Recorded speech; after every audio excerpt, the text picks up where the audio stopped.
Ciao, sono Michele Righetti. Oggi facciamo il tutorial per suonare la sonatina di Ludwig van Beethoven in Sol maggiore. È una sonatina molto famosa, presente in moltissime raccolte. In questo caso io l'ho presa dal Cesi Marciano, è il brano numero 21 del primo volume. Cosa c'è di particolare in questa sonatina? Anzitutto è divisa in due parti. C'è un primo movimento moderato e un secondo movimento che è una romanza pur sempre moderata in 6 ottavi. La caratterizzazione più particolare di questa sonatina sono le acciaccature, che sono un tipo particolare di abbellimento che in questo caso specifico, proprio perché non siamo più in presenza di musica barocca, gli abbellimenti sono una parte essenziale ed integrante del brano, per cui vanno assolutamente fatti, altrimenti si snatura questa composizione. Vedremo mano a mano come verranno fatte queste acciaccature, quindi non c'è nulla di particolare da dire al momento. Il tutorial si divide in due parti. Oggi facciamo il primo tempo, mentre invece con il prossimo tutorial faremo il secondo tempo, ovvero la romanza.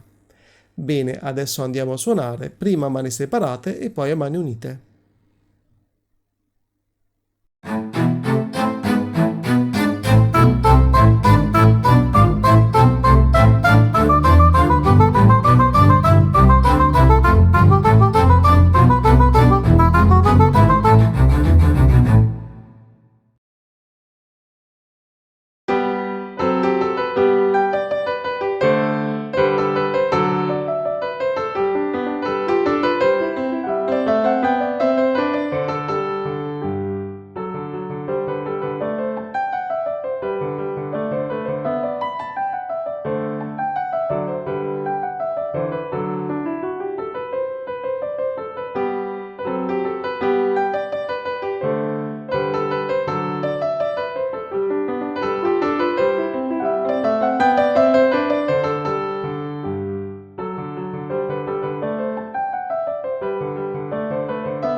Se questo video ti è piaciuto lascia un like ed iscriviti al canale.